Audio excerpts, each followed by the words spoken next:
आज की जो सरकार है गरीबी नहीं बल्कि गरीबों को हटाने का काम कर रही है। मैं उसकी वानगी आपको बताता हूं। इन लोगों ने बड़ी बड़ी लफाजी वाली बातें करते हैं। अगर आप देखें, ये कहते हैं कि आप किसानों की आय दुगनी हो जाएगी। यहाँ जितने लोग बैठे हुए सब लोग किसान हैं। किसानों की लागत दोगुनी हो गई। जो धान की बुआई पर बीघे की खर्चा जो आता था उसका डबल खर्चा हो गया आज समय। जो गेहूं की बुआई का जो खर्चा आता है वो डबल खर्चा हो गया। तो लागत दोगुनी हो गई है, आय कम हो गई है। दूसरी चीज मैं बता दूं, डीजल पेट्रोल इतना महंगा हो गया, सिंचाई इतनी महंगी हो गई है कि ऑटोमेटिक लागत बढ़ गई। इसके बाद जो है अगर हम बात करें तो जो अगर आपने धान पैदा भी कर लिया तो इतनी मारामारी है, अभी हमारी मिलें प्रॉपर रूप से चालू नहीं हो पाई है धान की, और जो चालू नहीं हो पाए धान की खरीद नहीं हो पा रही है। कागजों में सारी चीज चल रही है। आपने देखा गन्ना किसानों का, यहाँ पे ऐसे बैठे हुए लोग हैं, लोगों की पेड़ियां हैं खेत में पड़ी हुई हैं, वो बेचारे इंतजार कर रहे हैं पेड़ियां कट जाए तो कम से कम हमारा गेहूं की बुआई हो जाए। आप सोचो, पेड़ियों की पर्ची नहीं आ रही है। मेरी अभी कल ही जो है गन्ना आयुक्त जो बैठता है वहां पे, बीपी सिंह नाम है, जो लखनऊ में बैठते हैं, मैंने उनसे बोला, मैंने कहा भाई चल क्या रहा है। तो आज के समय में अधिकारी मस्त हैं और ये वो सरकार है जो केवल अपने उद्योगपति साथियों को पैसा कमाने का काम कर रही है। नौजवान हताश है, किसान हताश है, महिलाएं परेशान है, व्यापारी परेशान है। ऐसा कोई तबका नहीं जो परेशान ना हो आज के समय में। मैं बीजेपी का जो नींव है, बांटो और राज करो। मैं कह दूं, मैं इलाहाबाद विश्वविद्यालय छात्रा हूं, हमारे साथ हर समाज के लोग पढ़ने वाले लोग, मेरे अच्छे अच्छे मित्र हैं। वो आज कहते हैं कि जिस तरीके से आज के समय में जो हिंदू मुसलमान के बीच खाई पैदा करने का काम बीजेपी के लोग कर रहे हैं, ये बहुत ही दुर्भाग्यपूर्ण है। और समाजवादी पार्टी के राष्ट्रीय प्रवक्ता और समाजवादी पार्टी के बहुत ही बेबाक नेता चंचल यादव जी हैं, और कहीं न कहीं किसी भी प्रोग्राम में आप से मुलाकात हो जाती है। चंचल यादव जी आज पूर्व लोक निर्माण मंत्री और समाजवादी पार्टी के कद्दावर नेता शिवपाल यादव जी और आजमगढ़ सांसद धर्मेंद्र यादव आए हुए थे। नेताजी बात के धनी धरती पुत्र मुलायम सिंह यादव जी की आज मूर्ति प्रतिमा का लोकार्पण था। क्या कहना है नेताजी के व्यक्तित्व को लेकर और उनके जीवन को लेकर? देखिए, श्रद्धेय नेताजी के बारे में अगर हम बात करें तो उनका इतना बड़ा योगदान रहा है। शोषितों, वंचितों, पिछड़ों, दलितों, ऐसा कोई तबका नहीं है जिसके लिए उनका बड़ा योगदान ना रहा हो। मैं आपको बताऊं कि अगर आप एक बात सोचें, अगर आप, हम लोग जब इलाहाबाद विश्वविद्यालय के छात्र हुआ करते थे उस दौरान मुझे याद है बेरोजगारी भत्ता, जब हम लोग 200 रुपए 250 रुपए के कमरों में रहा करते थे, उससे 500 रुपए की जो बेरोजगारी भत्ता मिला करता था, उसका बड़ा अहम रोल था। और मैं बता दूं, कन्या विद्या धन रहा हो, चाहे आपका जो है बालिकाओं के लिए साइकिल वितरण रहा हो। 1990 में जब मंडल कमीशन की सिफारिश पूरे देश में लागू हो रही थी, उत्तर प्रदेश पहला राज्य था जहां पर मंडल कमीशन की सिफारिश लागू करने वाला प्रदेश बना, माननीय राष्ट्रीय अध्यक्ष जी, माननीय नेताजी की वजह से। दूसरी बात, जब 1995 में पहली बार सबसे पहले उत्तर प्रदेश में पंचायत में आरक्षण ला करके जो पिछड़ा, दलित, अल्पसंख्यक, जो लोग कभी जिला पंचायत अध्यक्ष नहीं बना करते थे, अगर आप याद करें उससे पहले 1995 से पहले कुछ जिलों को छोड़ दिया जाए, एक दो जिलों को, तो लोग नहीं बन पाते थे। और उस समय में आप कल्पना करिए कि जो है पिछड़ा हो, दलित हो, में उसमें कहार, कुहार, बड़ई, ठठे, धोबी, केवट, कुरी, मल्लाह, जो जातियां हमारी हैं, इन सब समाज के लोग जिला पंचायत अध्यक्ष बनने लगे, ब्लॉक प्रमुख बनने लगे, प्रधान बनने लगे, जिला सदस्य बनने लगे और क्षेत्रीय सदस्य बनने लगे। उनको हक हुकूक की लड़ाई लड़ी नेताजी ने और उनको सम्मान मिला। और ऐसे बड़े ऐतिहासिक काम कईयों, जैसे अगर आप देखें, जब हमारे देश में जो नौजवान हमारा है, जो सेना का जवान, जब कभी उनके साथ जो शहीद होते थे, उसके बाद उनकी बॉडी नहीं आती, उनके कपड़े बक्से में भर करके आते थे। हम लोग पिक्चरों में देखे होंगे, हम लोग के समय की पहले की बात है, 1996 में जब नेताजी रक्षा मंत्री बने, उन्होंने सबसे पहला उन्होंने काम करके दिखाया कि उन्होंने कहा कि हमारा जो सीमा पे शहीद हो रहा है नौजवान, उसकी बॉडी, उसका पार्थिव शरीर जो है उसके गृह जनपद में और सम्मान के साथ उसका दाह संस्कार किया जाएगा। ऐसा काम करने वाला व्यक्ति जो जमीनी होगा वही कर सकता है, इसीलिए उनको धरती पुत्र कहा जाता था।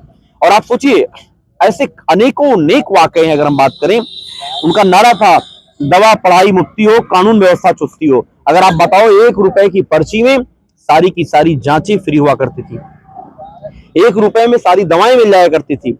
कानून व्यवस्था को लेकर अगर आप देखें, उनके नक्शे कदम पर चलते हुए हमारे माननीय राष्ट्रीय अध्यक्ष जी ने जिस तरीके से डायल 100, मैं बता दूं, इसी में परशुरामपुर बाजार में खड़ा हूं, ऐसे बहुत सारे लोग हुआ करते थे, किसी ठेले कुंचे पटरी वालों के पास आते थे और उनके चाय पानी नाश्ता कर लेते थे, कुछ सामान लेते थे, उनको धमकाते थे, बेचारा गरीब आदमी थाने नहीं पहुंच पाता था।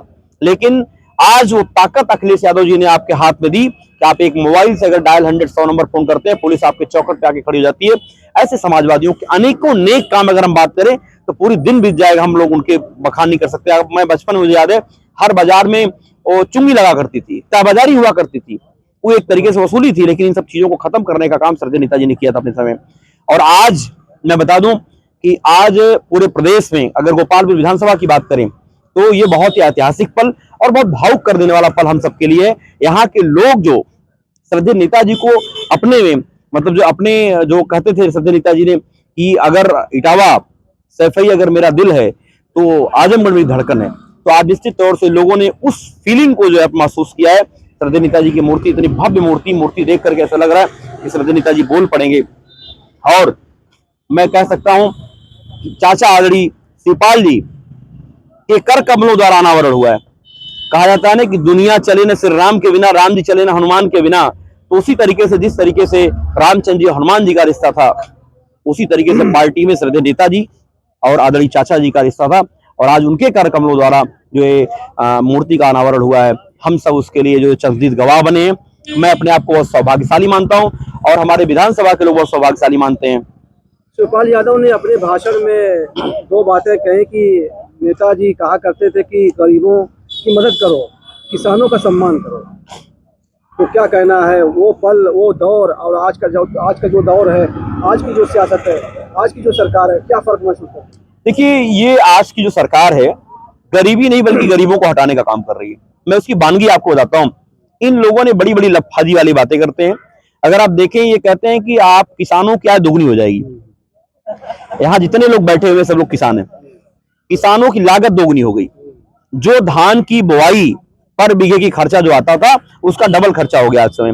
जो गेहूं की बुआई का जो खर्चा आता है वो डबल खर्चा हो गया। तो लागत दोगुनी हो गई है, आय कम हो गई है। दूसरी चीज मैं बता दूं, डीजल पेट्रोल इतना महंगा हो गया, सिंचाई इतनी महंगी हो गई है कि ऑटोमेटिक लागत बढ़ गई।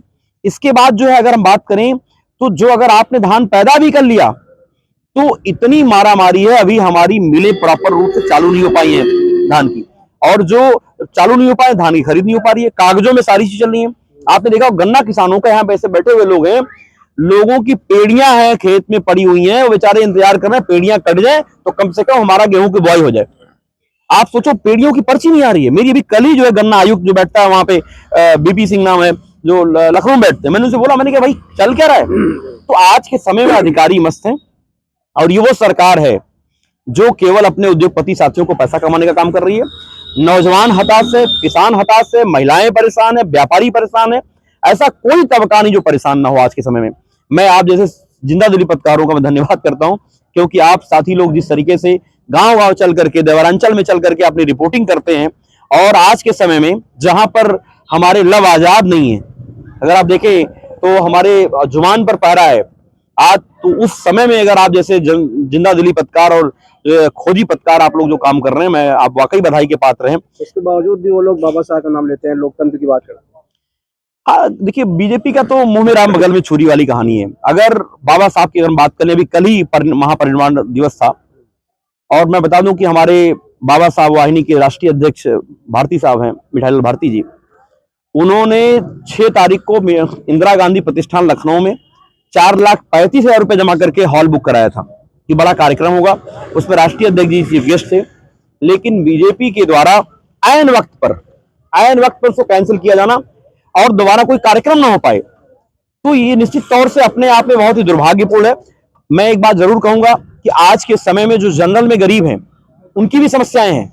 आप सोचो, अगर हम गैस सिलेंडर भरवा रहे हैं तो क्या जनरल के लोग नहीं भरवा रहे हैं? आज अगर हमारे बच्चे पढ़ाई कर रहे हैं तो उनके बच्चे पढ़ाई कर रहे हैं। शिक्षा मांगी होगी, मैं मिलता रहता हूं लोगों से, मैं जातिगत बात नहीं करूंगा, लेकिन एक बात जरूर कहूंगा आपसे दोस्त कि आज के समय में जनरल ज्यादा परेशान है, पिछड़ा दलित तो परेशान ही है। इसीलिए जो हमारे महबूब नेता है उन्होंने पीडीए का नारा दिया, पिछड़ा दलित अल्पसंख्यक पीड़ित अगला आधी आबादी, उस सबको साथ लेके चलने वाला अगर कोई नेता है पूरे हिंदुस्तान में तो आदरणीय अखिलेश यादव जी, श्रद्धेय नेताजी के जो है नक्शे कदम पर चल करके वो लगातार ये काम कर रहे हैं। चंचल यादव जी, जब हम गांव देहात की तरफ जाते हैं, आपस में जो प्यार मोहब्बत है, जो हिंदू मुसलमानों में भाईचारा है, लेकिन इसी भाईचारा को सियासत, राजनीति और मीडिया जो है, डिबेट, वो खत्म करने का प्रयास कर रहा है, तोड़ने की साजिश कर रहा है।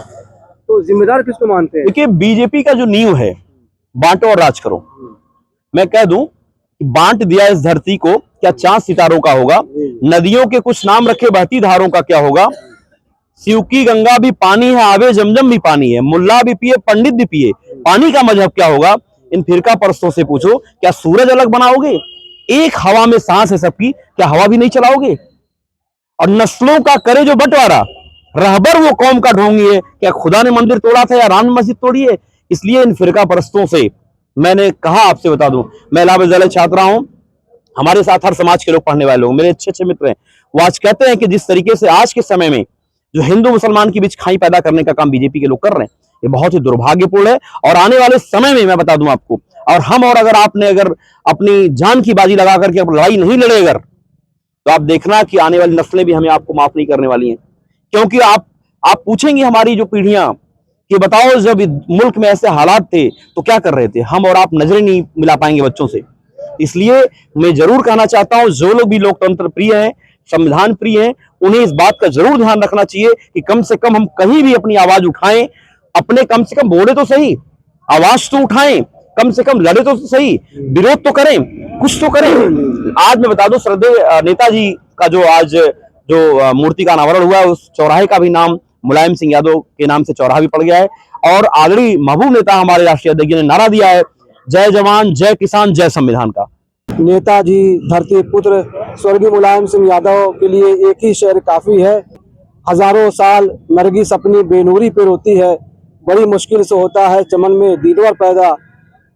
चंचल यादव जी जो समाजवादी पार्टी के राष्ट्रीय प्रवक्ता हैं, हमसे बातचीत कर रहे थे और उन्होंने जो बातें कही हैं और जो नई पीढ़ी है, जो नई नस्ल है, आपको अपनी आंखों को खोलना होगा, जागरूक होना पड़ेगा कि आप इंसानियत का, मानवता का संदेश दें और समाज में लोगों को जोड़ने का काम करें, आपसी भाईचारा पैदा करने का कार्य करें, आपसी भाईचारा का संदेश दें, एक दूसरे को मिलाने की कोशिश करें। बहुत बहुत शुक्रिया आपका। खबरों नजर चले के लिए शमीम जराजपुरी, आजमगढ़।